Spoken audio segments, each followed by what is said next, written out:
Hola, boys! We're back again here on the second channel, and today we're talking smack about Javier Tebas, current president of La Liga, and the homie who's had it out for Barcelona for the past couple years and is a Real Madrid fan and financially is kind of screwing over the league. We're going to address most of those things today, starting with him being against Barcelona. I think he hasn't been the most biased president that he could have been. It's not like it's blatant abuse toward Real Madrid, but in the past few years and months specifically, it seems like he is taking action, actively believing, I think in his head, Barcelona are getting away with things financially. Maybe he's listening to a little bit too much Real Madrid TV, or what Chouameni is saying, because homie's out here now saying that Barcelona are getting the calls when he chokeslammed Ronald Araujo and got called, didn't get anything for that. That being said, Tebas has been acting like Barcelona are getting away with something somehow, and so seems to come after us a lot more than other teams. Was actively pursuing Barcelona last year about Dani Olmo and Pau Victor to not allow them to play football because of Barcelona's financial position. The court of sport basically said, hey, this is unethical. These players are getting paid and should be allowed to work for their paycheck. Javier Tebas is actively going out there saying they shouldn't be allowed to play. They should not be able to do that because Barcelona, for whatever reason, don't meet some financial constraint that he has set, because he has these wild expectations for the financial profitability of football clubs that really isn't there for most teams. It makes it very difficult. That's why not just Barcelona is struggling. This is a all of La Liga thing, struggling to get Barcelona players or football players over the line and registered, allowed to play, and bring in more signings. I just went through all of the teams, and the vast majority of them have positive net profits. That's a good thing financially, but a lot of that is going to be because it's not close to zero. It's like 5 million plus for a lot of these teams, and that's significant for a lot of these teams that are selling players for like 2 million euros and bringing in players for a similar price. For that reason, this financial constraints is making it very difficult for these guys to do anything ambitious, make a big step forward in the way even a newly promoted Premier League team can go out and spend an insane amount of money. Wrexham can sign a team for 10 million euros in the English football pyramid, or I think that's a Welsh team, so the British football pyramid, because there isn't wild FFP restrictions there. But that would not be allowed in Spanish lower leagues because the amount of income that an owner has is not counted in the profitability of this.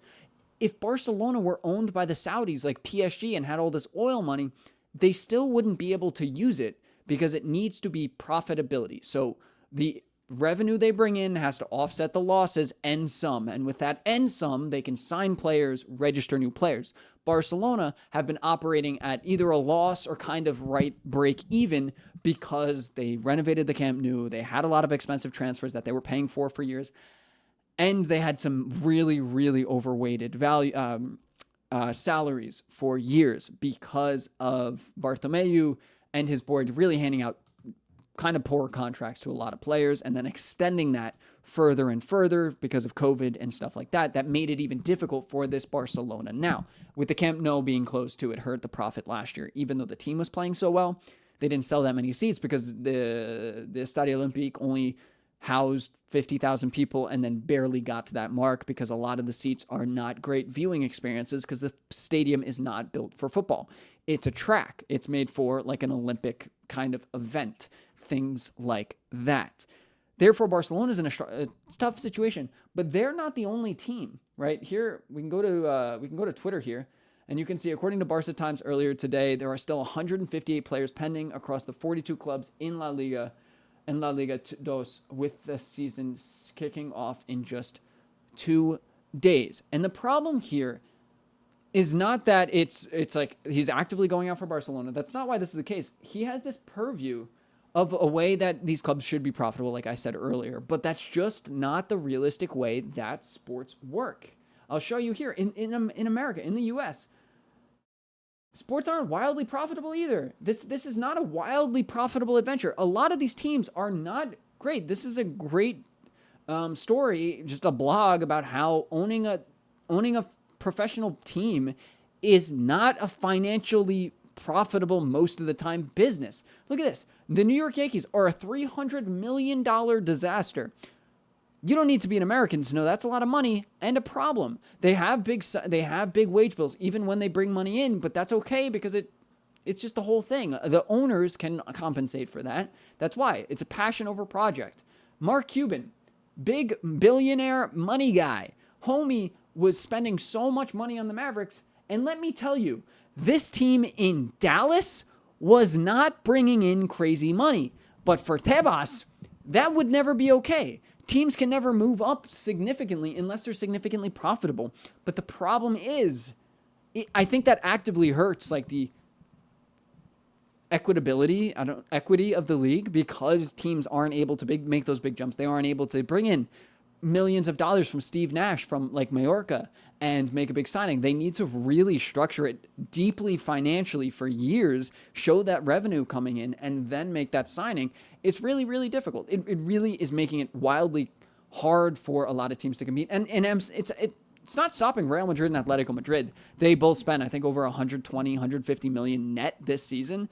So the money can be spent, but again, they were better managed over the past couple of years. And also, the renovations were a lot different at the Bernabeu. It was a much smaller reservation, and they were able to get away with the reservation during COVID.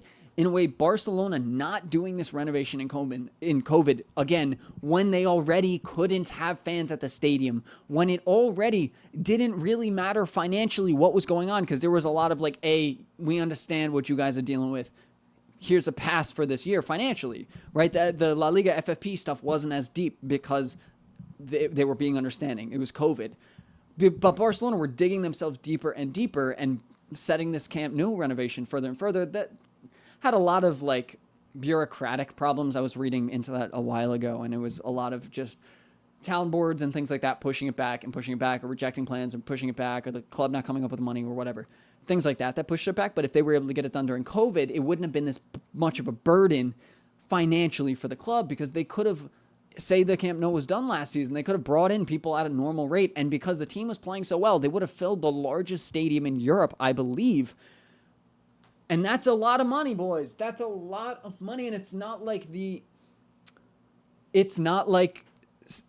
kit deals where they have to, a big portion of it is going to Nike and everything like that. All of it is going to go to Barcelona, more or less. And yes, there's expenses to put on these events and everything, but you guys get the point.